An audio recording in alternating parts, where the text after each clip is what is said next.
The movie opens with a haunting image of what looks to be a dead couple lying in bed while their blood is being drawn. The victims, newlyweds on their honeymoon, have been posed in a grotesque tableau, eerily mirroring a famous painting. This opening sequence is both shocking and deeply unsettling, setting a dark tone for the rest of the film. The film then transitions to New York City, where we meet Jacob Cannon, a veteran NYPD detective. Jacob is introduced as a man on the edge, grappling with a personal tragedy that has left him deeply scarred. He is seen sitting alone in his apartment, nursing a drink, with the weight of the world evident on his face. His daughter and her husband, newlyweds on their honeymoon, are the victims of the brutal double murder discovered earlier. Valerie, Jacob's wife, travels with Jacob to London as she feels the need to see the last place her daughter was alive.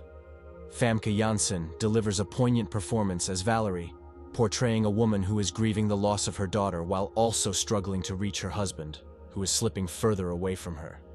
Jacob boards a flight to London, determined to find out who murdered his daughter. His arrival in the city is marked by a somber visit to the morgue, where he is confronted with the reality of his loss. The scene is heart-wrenching as Jacob identifies his daughter's body, his emotions barely contained. The camera lingers on his face, capturing every flicker of pain and rage that crosses his face. From the morgue, Jacob goes directly to the London police station, where he meets Inspector Rupert Pierce. Pierce is a seasoned investigator, methodical and calm, but he is also wary of Jacob's involvement. He understands the dangers of letting a grieving father get too close to such a complex and emotionally charged case. However, Jacob's determination and experience as a detective soon convince Pierce that he could be an asset to the investigation. Pierce briefs Jacob on the details of the case, revealing that the murders of his daughter and her husband are not isolated incidents. Similar murders have occurred across Europe, all involving young couples who were posed to replicate famous works of art. In each case, a postcard depicting the artwork was sent to a local journalist before the bodies were discovered, a taunting gesture that adds another layer of cruelty to the killer's methods. The narrative then shifts to Stockholm, Sweden, where we are introduced to Desi Leonard, a British journalist who has recently received one of the ominous postcards. The postcard, which features an image of a famous painting, immediately catches her attention.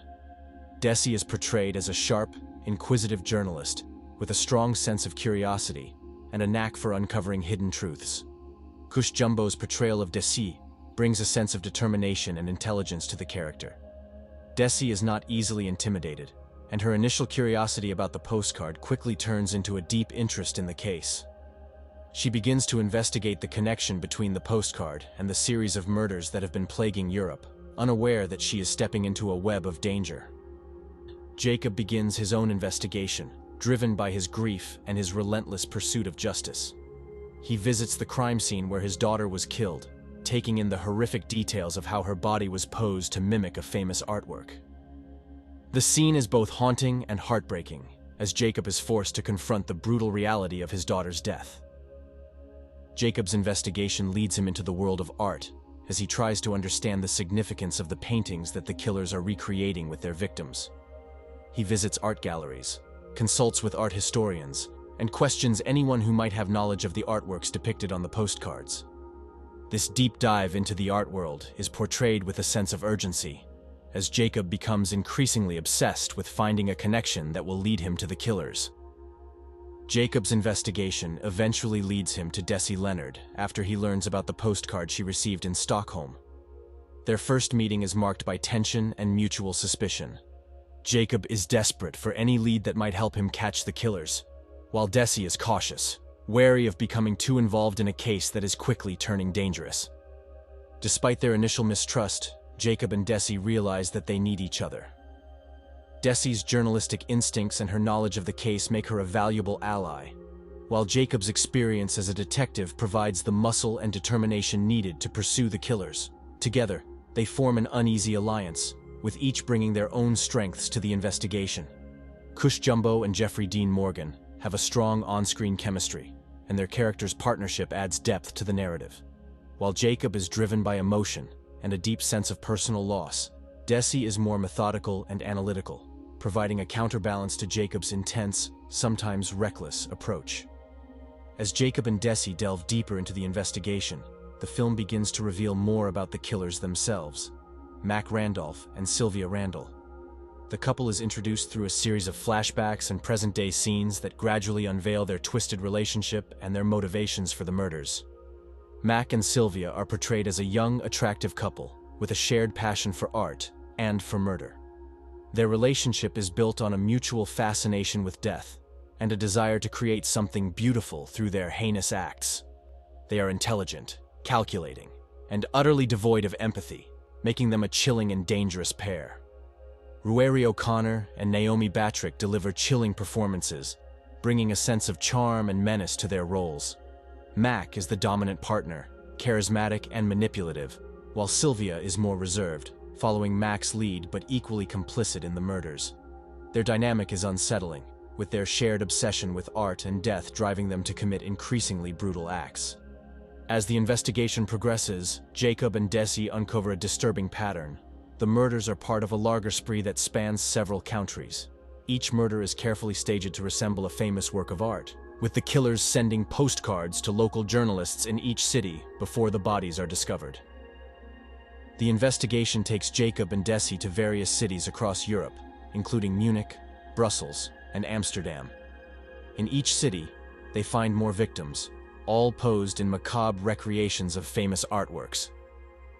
The film's depiction of these crime scenes is both eerie and disturbing, with the killer's meticulous attention to detail highlighting their twisted sense of artistry. As they travel from city to city, Jacob and Desi piece together the clues, trying to anticipate the killer's next move. However, the killers always seem to be one step ahead, leaving behind a trail of bodies and taunting the authorities with their postcards.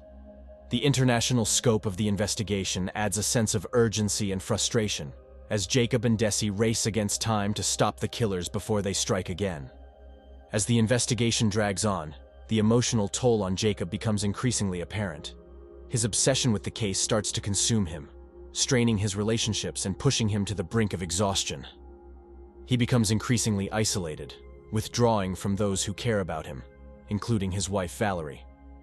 As Desi becomes more involved in the investigation, she starts to realize the danger she is in. The killers have been targeting journalists, and she knows that she could be next. The film effectively builds tension as Desi begins to receive more postcards, each one more threatening than the last. Kush Jumbo's portrayal of Desi in these scenes is particularly compelling. She brings a sense of vulnerability and fear to the character, but also a determination to see the case through to the end. The growing threat to Desi adds a new layer of suspense to the film, as she becomes not just an investigator, but a potential target. Her fear is compounded by the fact that she is now deeply entangled in the case, with the killers aware of her involvement and possibly tracking her every move. As Jacob and Desi continue their investigation, they eventually uncover a significant clue that leads them to the art world. They discover that all of the paintings being recreated by the killers are part of a collection that was once exhibited together in a traveling art show. This realization is a major breakthrough in the case, providing a tangible link between the murders and a specific set of artworks. With the help of his ex-wife Valerie, Jacob uncovers the true identities of Mac and Sylvia Randolph as Simon and Marina Haysmith. Contrary to their appearances as newlyweds, Simon and Marina are actually siblings involved in an incestuous relationship, driven by a desire to live free from society's judgment. Raised in an abusive household by their criminal father, Simon Haysmith Sr., played by Dennis O'Hare, who is currently imprisoned for embezzling millions from his Wall Street clients, they endured a traumatic upbringing. Simon even testified against his father, leading to his imprisonment. To escape the condemnation they feel as lovers, Simon and Marina turn to violence, murdering people and using their corpses to recreate famous works of art as a testament to their love. However, a shocking twist reveals that Simon and Marina are not biologically related. Both were unknowingly adopted by the Haysmiths as children, chosen based on specific traits to create the perfect offspring, a plan that went horribly wrong. Had they known the truth about their adoption from the beginning, they could have married each other openly, potentially avoiding their murderous spree. Despite these revelations, Jacob still needs to stop the killers before they claim more victims across Europe. When he threatens to expose their true identities to the press, Simon and Marina target the American journalist Desi as their final victim. They kidnap Desi, triggering Jacob's relentless pursuit. In the final showdown, Jacob shoots Simon and rescues Desi. Though he allows the killers to escape, he believes they won't survive the harsh conditions. Marina drags Simon's bleeding body through the snow, but Simon eventually dies in her arms. Although Simon's body is never recovered, their plans to flee to Russia are thwarted.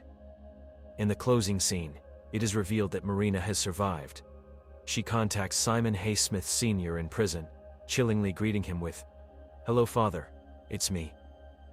The film ends with Simon Sr. in shock as Marina appears ready to continue her murderous rampage, possibly targeting her adoptive father next.